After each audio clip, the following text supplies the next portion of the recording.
Hi, welcome to my channel. Today, I will show you how to make this Birkin and Kelly Download the template from Etsy, link below. I'm using the Kelly here. Make sure to read the instructions included in the file. Ungroup the images, then select the group that needs to be changed to score lines. Change the operation to score.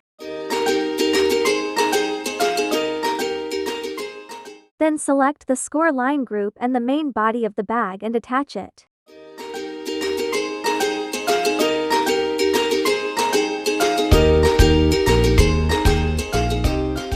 Now you can send the file to cut.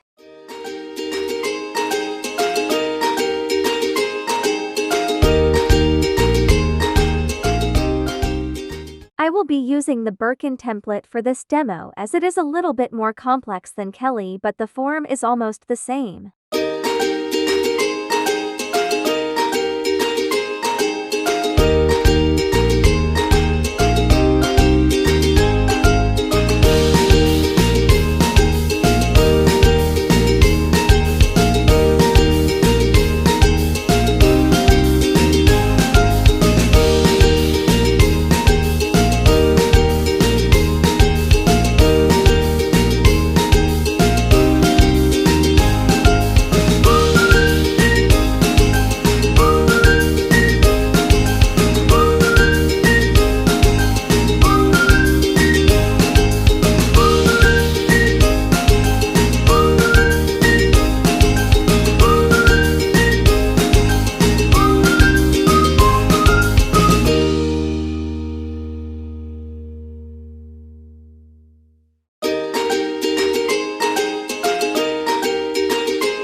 Here's the finished version. This is the closest thing for me to own a Birkin. This is also an awesome and unique way to give gift cards. Very stylish and elegant. I hope you enjoy it and don't forget to subscribe.